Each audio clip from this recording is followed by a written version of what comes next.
सिंह पुरी जी अपने बीच उपस्थित हैं। भारतीय जनता पार्टी के वरिष्ठ नेतागण अभी कांग्रेस पार्टी के आईटी सेल के पूर्व प्रमुख प्रखर प्रवक्ता रह चुके और कांग्रेस के घोषित उम्मीदवार भी रह चुके रोहन गुप्ता जी को सर्वप्रथम पार्टी की सदस्यता ग्रहण कराई जा रही है। मेरा आग्रह होगा माननीय विनोद तावरे जी से कि माननीय रोहन जी को सदस्यता पत्र और माननीय हरदीप पुरी जी दोनों व्यक्ति पार्टी की सदस्यता ग्रहण करें।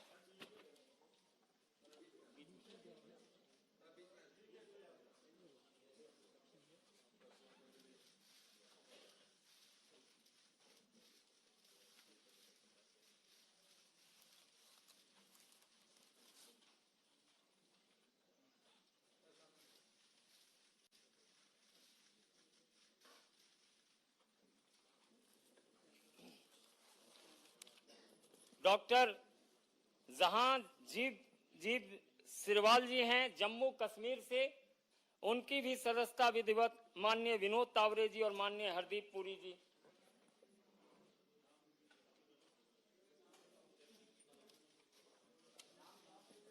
अभी फिर बोलेंगे।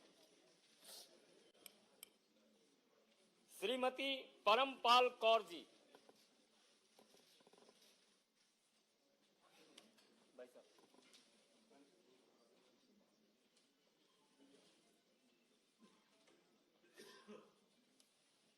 गुरप्रीत सिंह मालूका जी।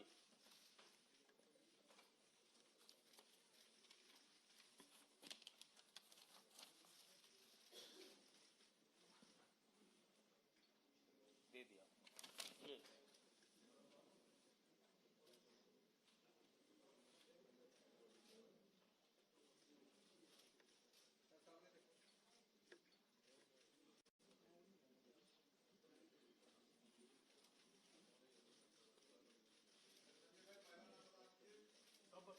सब अभी तुरंत हैं? लास्ट में करा दें, लास्ट में। सर एक बार इच्छा है खड़े होके इन लोगों का ग्रुप फोटो हो जाए। बाद में जाते समय करेंगे, बाद में करा देते हैं।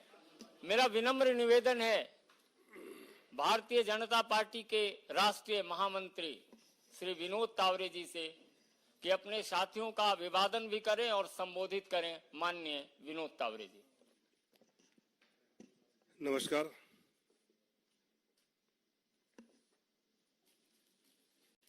आज फिर एक बार भारतीय जनता पार्टी में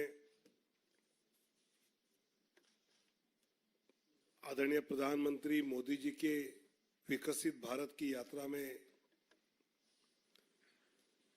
कई ताकतवर यात्री जुड़े हैं, उनका मैं स्वागत करता हूं। उसके पूर्व मैं विपक्ष के सभी नेताओं को ये पूछना चाहता हूं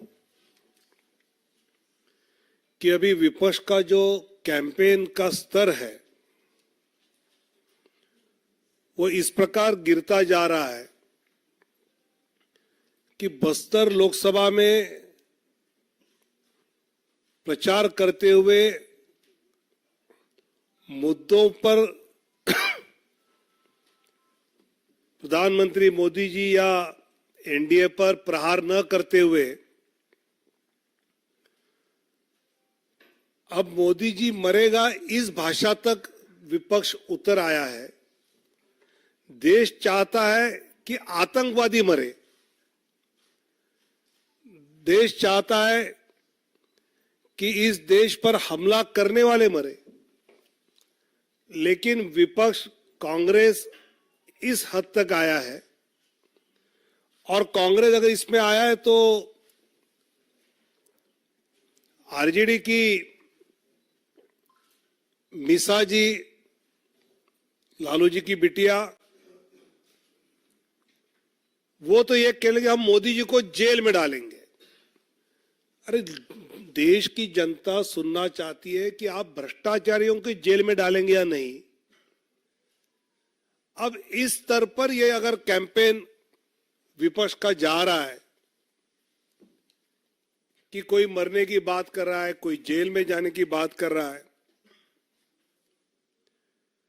केरल में हमारे उम्मीदवार वी मुरलीधरन जी के काफिले पे हमले किए जा रहे हैं और साथ ही साथ केरल में सत्तारूढ़ कम्युनिस्ट पार्टी, मार्क्सवादी कम्युनिस्ट पार्टी के लगभग 80 अघोषित बैंक खाते हैं,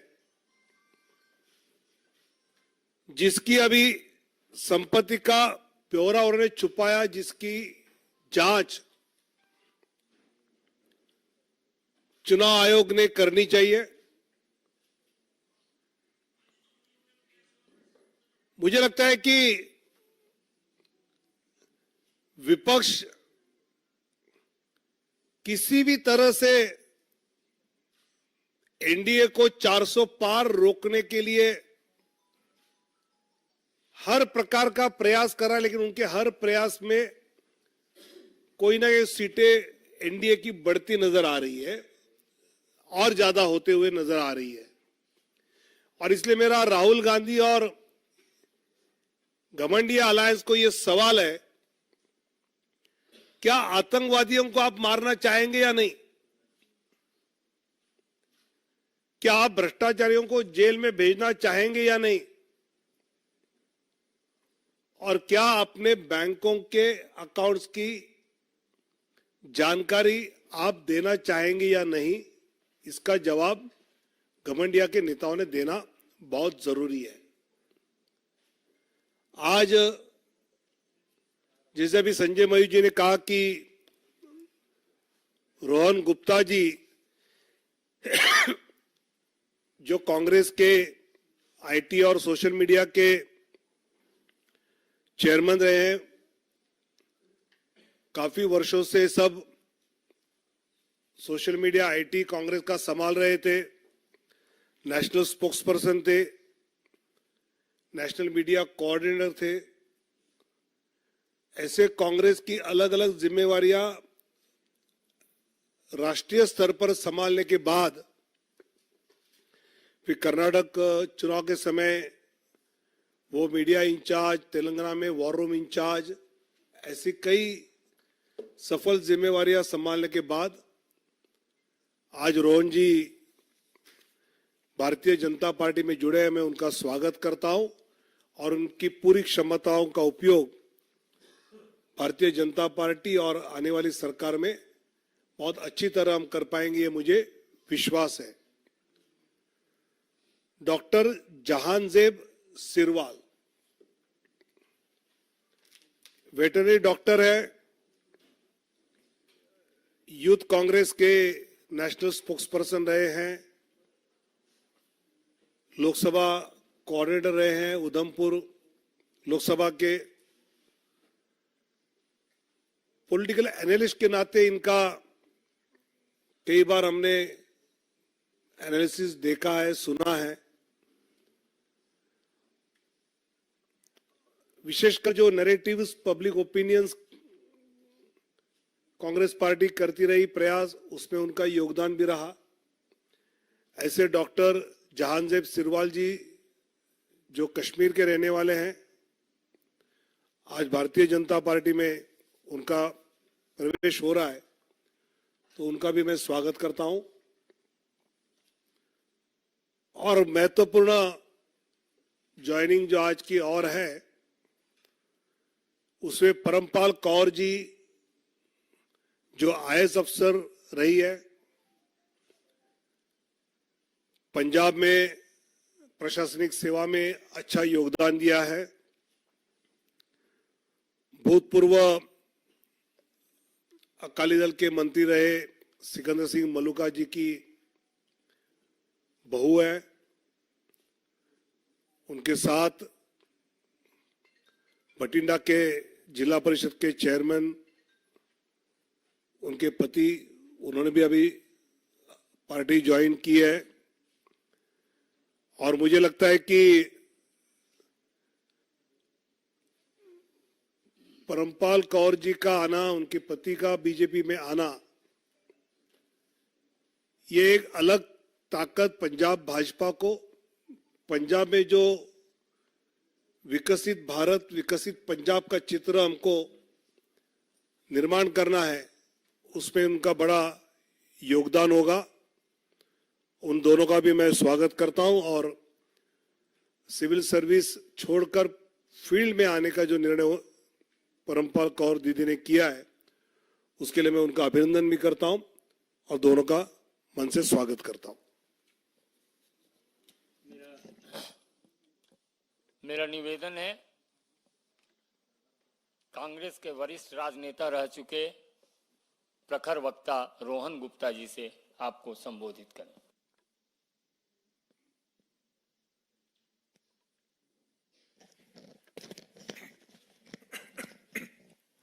मेरे सारे पत्रकार मित्र, यहाँ पे उपस्थित विनोद जी, हरदीप जी, हमारे साथी संजय जी और बाकी मेरे साथी मित्र, आज नवरात्रि के पावन अवसर पर तीसरे दिन भाजपा की सदस्यता ग्रहण कर रहा हूँ। गौरवान्वित हूँ और एक युवा होने के नाते जो मोदी जी का विजन 2047, नड्डा जी, अमित शाह जी और पूरा बीजेपी परिवार, जो विजन, उनका जो सपना है देश के लिए, एक भारतीय नागरिक होने के नाते कहीं ना कहीं दिल में हुआ कि हमको भी इसमें अपना योगदान देना चाहिए और किसी भी प्रकार की अपेक्षा के बिना सिर्फ देश के लिए कुछ करने की भावना है दिल में। उस नाते आज यहाँ पे मैं ज्वाइन हुआ हूँ और विश्वास दिलाता हूँ, हमेशा ईमानदारी से 15 साल तक जो भी जहां पे मैं था, जो काम मुझे दिया गया, दिल से काम किया, कहीं दिमाग नहीं लगाया। जो भी हुआ पास्ट में मैं नहीं जाना चाहूंगा। अब नई इनिंग आज शुरू कर रहा हूं पॉजिटिविटी से। जो भी काम दिया जाएगा देश की विजन के लिए, राष्ट्र निर्माण के लिए, वो काम मैं दिल से करूंगा। साथ ही कई सवाल ये आते हैं कि 15 साल और मेरे पिताजी 40 साल से कांग्रेस पार्टी में थे। हर बार सवाल उठाए जाते थे, हम भी प्रवक्ता थे, हम भी उठाते थे, पर जब आदमी खुद उस चीज में से निकलता है तब ये होता है कि सिर्फ लालच से आदमी नहीं छोड़ता है। जब स्वाभिमान की बात आती है, हम जैसे लोग राजनीति में कुछ लेने नहीं आए, हम सेवा करने आए। मैं सालों से, बचपन से, I am a self made man, मैंने खुद ने मेरा बिजनेस किया है, एक परिवार से हूं, एक व्यापारी परिवार से हूं। कभी किसी की ये हिम्मत नहीं है कि कह जाए कि चवन्नी भी पॉलिटिक्स से, कभी हमने वो अपेक्षा नहीं रखी कि कुछ ना कुछ देना है, पार्टी को कुछ देना है। और 40 साल से मेरे पिताजी हो या 15 साल से मैं हूं, ये सब लोग जानते हैं, जो भी हमारे करीबी हैं, कुछ अपेक्षा के बिना पार्टी में दिल से काम किया। पर जब ये लगने लगा कि एक ऐसी पार्टी जो विचारधारा की हम बात कर रहे हैं, और विचारधारा के दो मुख्य बिंदु, कोई भी पार्टी हो देश में, भारत देश में विचारधारा के दो मुख्य बिंदु है, एक राष्ट्रवाद की बात हो या एक सनातन धर्म के रिस्पेक्ट की बात हो, ये हर भारतीय के दिल में है। जब ये लगने लगा लास्ट 1.5 साल से कि दोनों मुद्दों पे जो पार्टी की मुख्य, जो ओरिजिनल विचारधारा थी, उससे बिल्कुल भटकने की बात चलेगी, लेफ्टिस्ट की तरफ चलेगी। हम भी प्रवक्ता थे, हम भी कई बार डिफेंड करते थे। आज मैं सैनिक था, करता था, पर मन से दुख होता था कि ये क्या कर रहे हैं हम लोग। आज हम राम मंदिर की हम बात कर रहे हैं, ठीक है, आज आप बोल रहे हैं कि सुप्रीम कोर्ट में हम लोग ऑर्डर का सम्मान करते हैं। आप क्यों नहीं जाएंगे? अगर सुप्रीम कोर्ट के ऑर्डर का सम्मान करते हैं, कोई नहीं जाने की कोई बात नहीं थी। तो जब तक विरोधाभास रहेगा, विश्वसनीयता नहीं रहेगी। ये मैं आपको दावे से कह रहा हूं कि जिस प्रकार से लास्ट 1.5-2 साल में, मैं किसी आज व्यक्तिगत टिप्पणी में नहीं करूंगा, पर जो एक कम्युनिकेशन स्ट्रेटेजी, एक मैसेज जो पीपल में जो देना होता है कि आपका विरोधाभास कितना है। जो हमारे एक हैं, जो थे कम्युनिटी, जिनके नाम में राम है, वो सनातन के जब अपमान हो रहा था तो हमको ये कहा गया कि आप चुप रहिए। देश के नाम का एक गठबंधन बनाया गया, पर उसमें देश विरोधी ताकतों को जोड़ा गया। जिस केजरीवाल जी को कांग्रेस पार्टी ने आज खालिस्तान के साथ जुड़े होने के आक्षेप किए, वो चुनाव का पूरा में इंचार्ज था पंजाब में, आज ऐसी क्या मजबूरी है कि आप उनके लिए लड़ रहे हैं, उनके भ्रष्टाचार के लिए? इतना बड़ा विरोधाभास नहीं हो सकता है। आज देश के सामने अब जाते हैं, आपका नैरेटिव बहुत क्लियर होना चाहिए। जिस ईवीएम के कारण आप 2 चुनाव जीते हैं, आप उस पर सवाल उठा रहे हैं। और ऐसे कितने विरोधाभास है, मैं आपको बोले उतने विरोधाभास नाम करने को तैयार हूं। हर जगह पे आपकी जो पॉलिसी है, आप लेफ्ट पार्टी के साथ जुड़ रहे हैं, वो देश के खिलाफ है। कौन सी बात कर रहे हैं भाई साहब आप? आप सीए की बात कर रहे हैं, वो जो कायदा था जो कांग्रेस ने मांगा था कि it is for giving citizenship, आप उसका विरोध कर रहे हैं। कल एक कांग्रेस के नेता ने कहा कि नहीं हम तो मध्यम वर्ग के ऊपर टैक्स लगा दे, कि आप महंगाई की बात कर रहे हैं। सो ऐसे इतने एग्जाम्पल के जब तक आपका हर चीज में विरोधाभास रहेगा, कैसे देश आप पे भरोसा करेगा। और आप आपकी गाड़ी पीछे के मिरर में देख के नहीं चला सकते हैं, आपको फ्रंट देखना पड़ेगा। कौन सा विजन है? आज जब मोदी जी बात करके 2047 में हाइड्रोजन मिशन की बात करें, वंदे भारत की बात करें, इंफ्रास्ट्रक्चर की बात करें, सोलर एनर्जी की हम बात कर रहे हैं, बुलेट ट्रेन की बात कर रहे हैं, कौन सा विजन? मैं भी युवा हूं, मैं यहां पे राजनीति में कुछ देने के लिए आया हूं। अगर विजन ही नहीं होगा, ऐसे व्यक्ति जिन्होंने कभी एक चुनाव नहीं लड़ा, अगर वो पार्टी का विजन तय करेंगे तो ये हाल होगा। तो विनम्रता से मैं किसी व्यक्तिगत टिप्पणी में, जिस पार्टी ने 15 साल मुझे मौका दिया, मैं नहीं करूंगा। पर कहीं ना कहीं जो दिशा विहीनता के कारण जो उनकी विश्वसनीयता चली गई है विरोधाभास के कारण, उसके आज ये मैं निर्णय ले रहा हूं।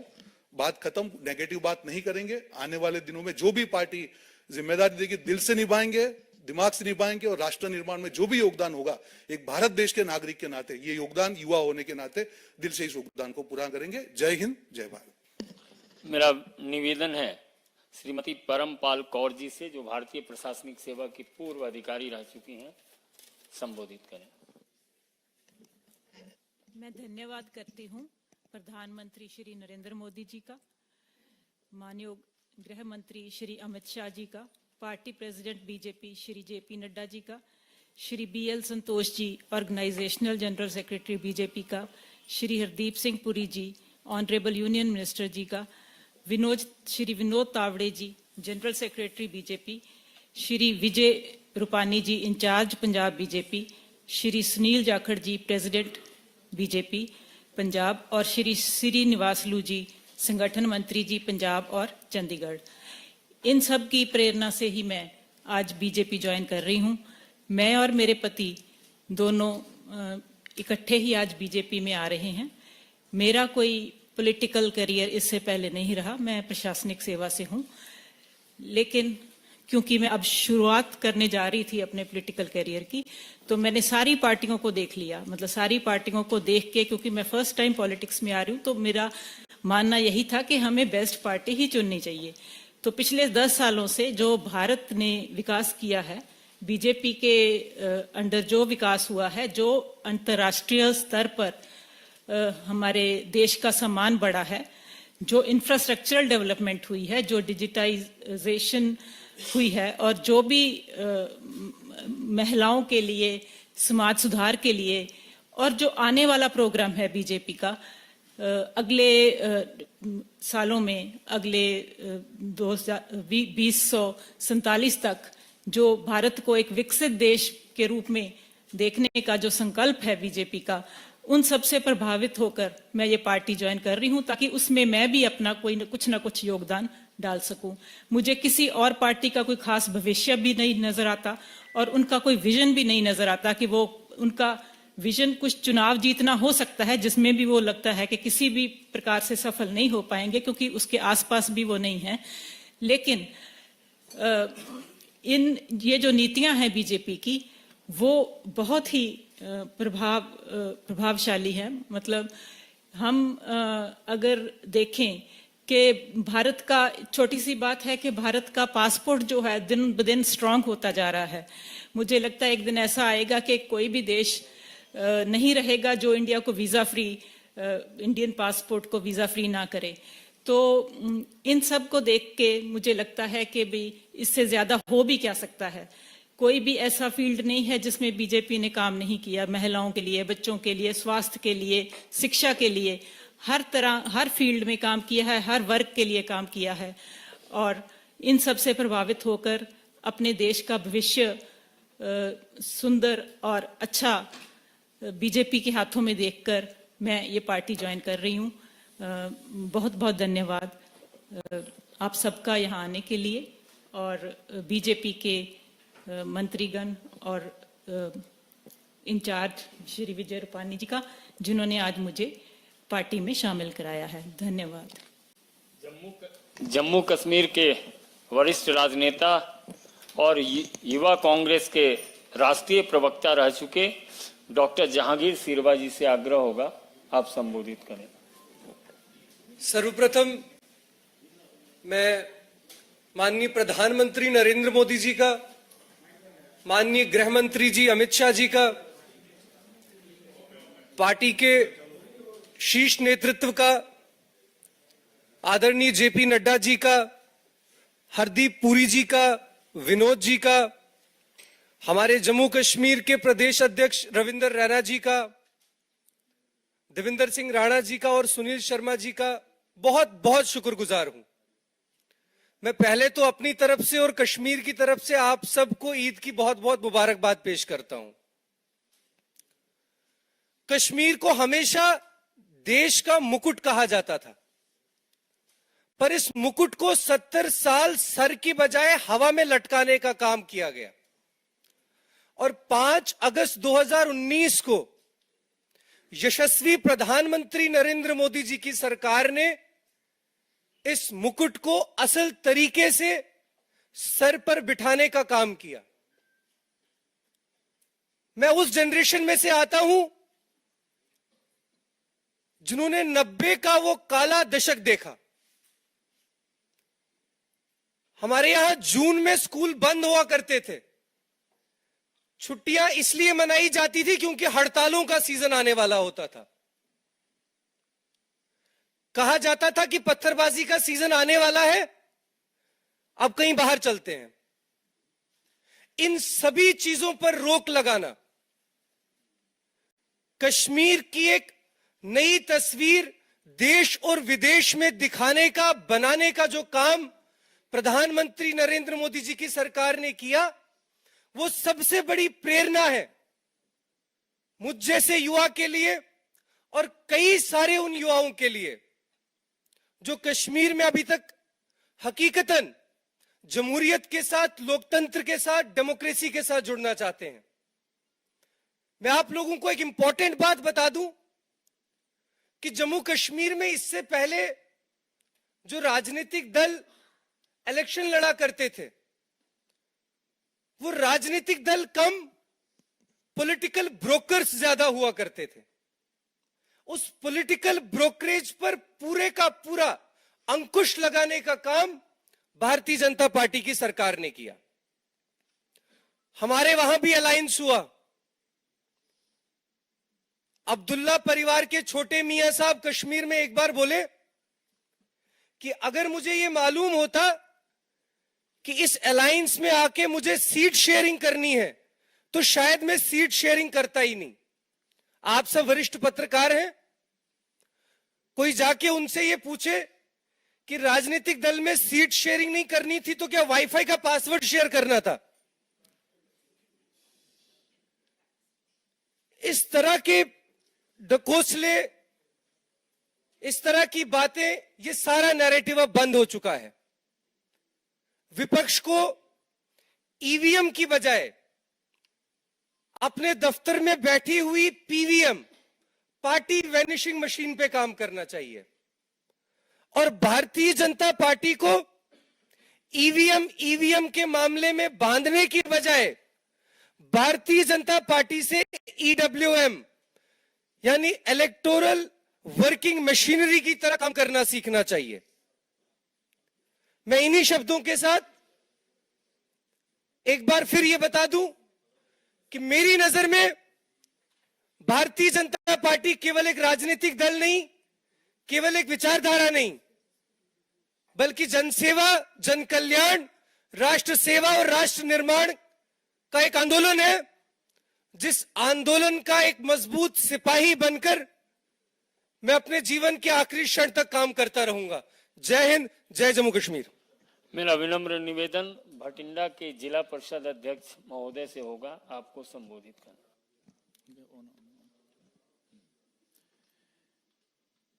आज के ऐतिहासिक दिन पर largest and strongest party BJP में ज्वाइन कराने के लिए मैं धन्यवाद करता हूं माननीय देश के प्रधानमंत्री नरेंद्र मोदी जी का, माननीय गृह मंत्री अमित शाह जी का, पार्टी प्रेसिडेंट श्री जेपी नड्डा जी का, बीएल संतोष जी का, honourable union minister Sardar Hardeep Singh Puri ji का,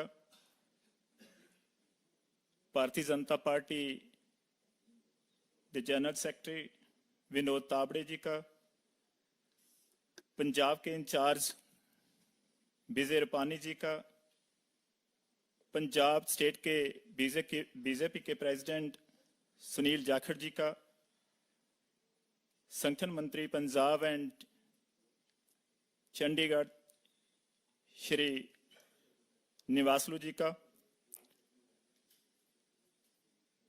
जो हमने बीजेपी को ज्वाइन करने का फैसला किया है।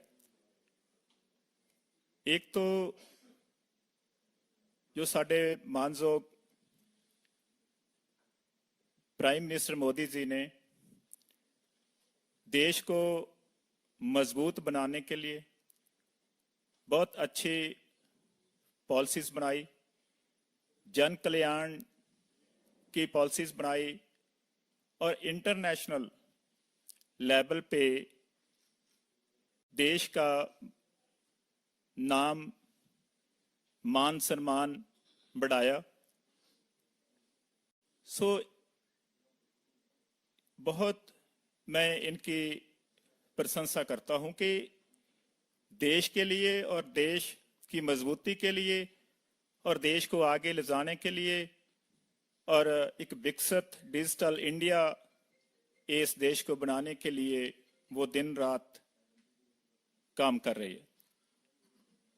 और आने वाले समय में भी उनकी बहुत अच्छी योजनाएं, बहुत उनके दिल में दर्द है इस इंडिया के लिए कि हर इंसान के पास घर हो, हर बच्चा पढ़ा हो, हर के पास रोजगार हो, किसी को भी कोई खाने की समस्या ना हो। इन पॉलिसीज को लेके पूरी भारतीय जनता पार्टी स्मूथ लीडरशिप, जो एक डायनामिक लीडरशिप है, वो काम कर रही है और आने वाले समय में बहुत अच्छे नतीजे इस देश को मिलने वाले हैं, क्योंकि आने वाली 2024 की सरकार भी बहुत बहुमत से भारतीय जनता पार्टी की बनने जा रही है। मैं इसमें जो पंजाब स्टेट की कुछ समस्याएं ने, कोई प्रॉब्लम्स ने, उनको सॉल्व करने के लिए एक अच्छे वकील के रूप में अपना रोल अदा करने के लिए बीजेपी ज्वाइन कर रहा हूं, ताजो पंजाब स्टेट के लिए और इस समूचे देश के लिए अच्छा आने वाले समय में रोल अदा कर सकूं और अच्छा काम कर सकूं। डेवलपमेंट की जो पंजाब में रफ्तार है उसको बढ़ा सकें और जो लोगों को और राहत दे सकते हैं सोशल वेलफेयर स्कीम से, वो दे सके, क्योंकि हर स्कीम सेंटर से बनती है, सेंटर से फंड जड़े उपलब्ध होते हैं सभी स्टेट्स को, और उनको अच्छी तरह डिस्ट्रीब्यूट करना, कर पहुंचाना, उस जिम्मेवारी को निभाना पार्टी के जरिए कार्यकर्ता या उस स्टेट के कोई भी उसका प्रबंध चला रही है, उनकी जिम्मेवारी होती है। मैं विश्वास दिलाता हूं कि जैसे पहले मैंने 28 साल के पॉलिटिकल कैरियर में अपनी ड्यूटी को बखूबी तनदेही से निभाया है, और आज भी मैं इस मंच पे साढ़े मानजोग पुरी साहब शिशोवित ने, साढ़े विनोद तावड़े जी जो जनरल सेक्रेटरी ने बीजेपी दे हाजिर ने, मैं समूची लीडरशिप को विश्वास दिलाता हूं कि जो भी हमारी जिम्मेवारी पार्टी लाएगी उसको तनदेही से, अच्छी तरह से, ईमानदारी से, पॉजिटिविटी से निभाने का वचन दिलाता हूं। जय हिंद, जय भारत। मेरा सादर आमंत्रण है पार्टी के वरिष्ठ नेता और माननीय केंद्रीय मंत्री सरदार हरदीप सिंह पुरी जी से आपको संबोधित करें। संजय जी, विनोद तावड़े जी, मैं अपनी ओर से और भारत की सबसे बड़ी राजनीतिक दल और विश्व भर में सबसे बड़ा राजनीतिक दल में आप सबका स्वागत करना चाहता हूं। देखिए, पिछले दिनों में मुझे कई बार ये मौका मिला और मैंने कहा कि ये हमारा सौभाग्य है कि बहुत अच्छे अच्छे लोग अलग अलग वॉक्स ऑफ लाइफ से, अलग अलग पार्टियों से हमारे बीच में आके हम आएंगे, आ रहे हैं और हमें, मुझे लगता है आने वाले दिनों में और भी लोग ज्वाइन करेंगे। इससे हमें स्ट्रेंथ मिलेगी और आने वाले जो चुनाव हैं, जो पहला राउंड तो कितने दिन है रहे बाकी, हाँ 5 दिन और, हाँ 19 को है ना, तो आज 8 दिन है। और देखिए, आपने संजय जी ये कहा कि ये परमपाल कौर जी पूर्व अधिकारी हैं। वो पूर्व शब्द सही है, पर ये कल तक थी आईएएस में, इनकी रेजिग्नेशन भी कल ही एक्सेप्ट हुई है। तो मुझे लगता है कि इनके हमारे साथ जुड़ना एक बहुत मीनिंग रखता है और आने वाले समय में मुझे लगता है आप भी, गुरप्रीत सिंह मलूका जी, रोहन गुप्ता जी, जहांजेब सिरवाल जी, आप सबको कंट्रीब्यूट करने का मौका मिलेगा। और जो हमारा ये जन सेवा और विकसित भारत बनाने का कि ये जो यात्रा है, उस सब में आपको कंट्रीब्यूट करने का मौका मिलेगा। अभी आप में से कोई कह रहे थे EWM, वर्किंग मशीन, मैंने वो W पे वेलफेयर मशीन भी कहा। वो मुझे लगता है समाज सेवा की जो सेंटिमेंट है, जो मैं समझता हूं भारतीय जनता पार्टी को बाकी जो पॉलिटिकल पार्टीज हैं भारत में, उसको वो एक विशेष तरीके से ये अलग है। मुझे आप ये बताइए, आप में से आप ऑल इंडिया कांग्रेस कमेटी के भी मेंबर रह चुके हैं, आप आईटी सेल के भी हेड रह चुके हैं, कांग्रेस, आप युवा नेता है। भारत में कौन सी और कोई राजनीतिक पार्टी है जहां में, जिसमें ऑर्डिनरी कार्यकर्ता को ये लगता है कि क्या पता आने वाले 2-3 साल में मैं ही मुख्यमंत्री बन जाऊं? और ये सिर्फ कहने की बात नहीं है, this has been established time and time again.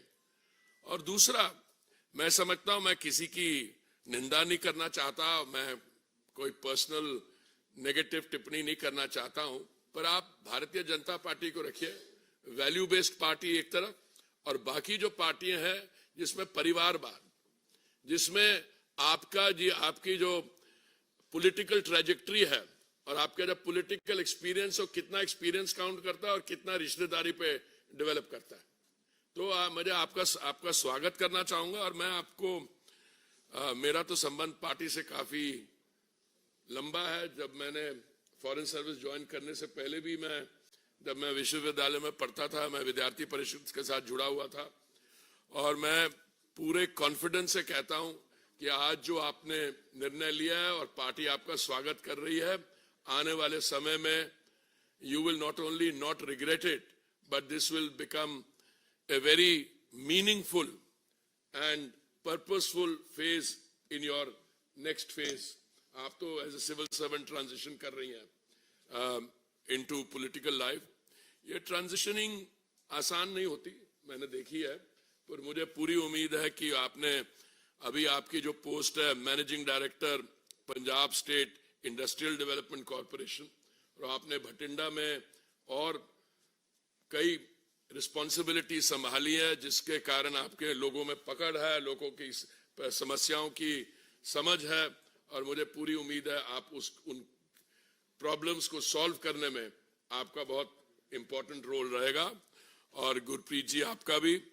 और मैं रोहन गुप्ता जी को कहना चाहता हूं कि भारतीय जनता पार्टी जो है, ये हमारा जो युवा मोर्चा है, आप उसके साथ जुड़िए यूथ लीडर के तहत, और जो भी आपका एक्सपीरियंस है, मैं समझता हूं वो एक्सपीरियंस बहुत वैल्यूएबल है, और that good experience can be used here. और जहांजेब सिरवाल जी, आप बात कर रहे थे वो पथराव इंडस्ट्री की जो पहले थी, पर आप देखिए आपने बात की 5 अगस्त 2019 की, और पहले क्या स्थिति थी और अब क्या स्थिति है। मैं तो मोदी जी की टीम में आने के बाद सिविल एविएशन मंत्रालय के साथ भी मेरी एसोसिएशन रही है। आज स्थिति यह है कि फ्लाइट्स जो वहां जाती हैं एकदम भरी हुई, जो फुटफॉल है एकदम कितने गुना बढ़ गया है, और हमारी वो जो टूरिस्ट इंडस्ट्री है, कहाँ ये स्थिति है, कहाँ विकास का काम हो रहा है। और हमारे लिए बहुत गर्व की बात है कि आप जैसे लायक और पॉजिटिवली इंक्लाइंड यंग लीडर्स आज हमारे साथ मिल रहे हैं। आप सबका बहुत बहुत स्वागत है।